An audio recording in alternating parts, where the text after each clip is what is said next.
Hola, je suis trop contente de vous retrouver dans ce nouvel épisode de podcast. Bienvenue dans Devenir CIP, le podcast qui informe, qui inspire et qui accompagne les futurs et les actuels conseillers en insertion professionnelle.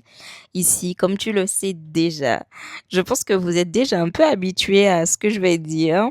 Ce qu'on retrouve ici, c'est, du coup, on parle d'accompagnement, d'emploi, de reconversion, de motivation et surtout d'humain.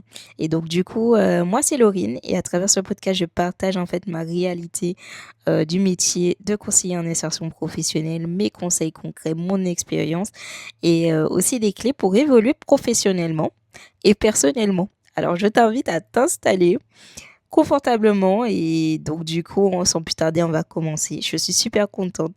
Ça fait déjà quand même pas mal d'épisodes, on est de plus en plus nombreux. Je tenais à vous remercier. Et aujourd'hui, on va parler d'un sujet très intéressant qui est du coup les clichés sur le métier de conseiller en insertion professionnelle. Parce que ce métier est souvent mal connu, il existe beaucoup d'idées reçues sur cette réalité au quotidien. Le premier cliché que j'entends souvent, c'est le CIP, il fait juste des CV. Alors oui, le CV fait partie du métier, mais le rôle du CIP va beaucoup plus loin. Un CIP, il accompagne aussi sur la confiance en soi, sur l'orientation, les projets professionnels, les difficultés sociales, la motivation et puis parfois même la reconstitution personnelle. Le CV, c'est un outil parmi tant d'autres, en fait, concrètement. Donc, on fait pas que ça. J'entends souvent aussi également, il suffit d'être gentil et d'aimer les gens. Heu, pardon? Pardon? En réalité, le métier, demande aussi de l'organisation. Il y a de la gestion, administrative, il y a des compétences en accompagnement, il y a la posture professionnelle à avoir et aussi une vraie capacité d'adaptation. Donc, l'humain est essentiel, mais ce n'est pas, le seul aspect du métier. J'entends aussi également souvent, c'est un métier tranquille. Alors, remettons, l'église au milieu du village. Ce qu'on ne voit pas, c'est qu'il y a la charge mentale, les situations difficiles, les objectifs à atteindre, les suivis complexes, les énergies émotionnelles qui demandent ce travail-là. C'est un travail, c'est un métier humain, mais qui est exigeant quand même. Donc, non les gars. Hem, il y a aussi ce cliché que j'entends souvent, c'est les gens veulent pas travailler.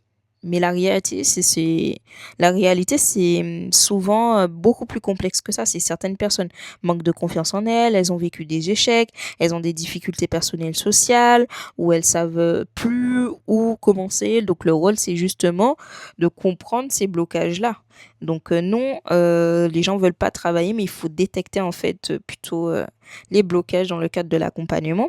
Et puis j'entends souvent le CIP, il travaille seul dans son bureau. Alors la réalité, c'est que même moi, je peux pas rester dans mon bureau, c'est impossible pour moi, j'aime trop bouger. Parce que oui, pour ceux qui ne le savent pas, je suis toujours en emploi. Il travaille constamment avec des entreprises, des organismes de formation, des structures, des partenaires. Donc c'est un métier de relationnel. Donc tu pas toute seule H24 dans ton bureau à recevoir non-stop, non-stop. Et puis la vérité, c'est que le métier de CIP est beaucoup plus profond qu'une image. C'est un métier humain, exigeant, polyvalent, je dirais, et puis sous-estimé.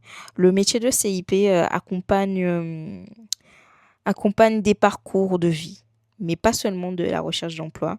Je tenais à le dire. Et puis voilà un petit peu les clichés que j'entends souvent. N'hésitez pas en commentaire à me dire les clichés que vous entendez vous régulièrement de votre côté. En commentaire, je suis super contente de toujours vous lire et de vous répondre. Si tu veux, dans le prochain épisode, je pourrais pas te parler de ce que j'aurais aimé savoir en tant que conseillère avant.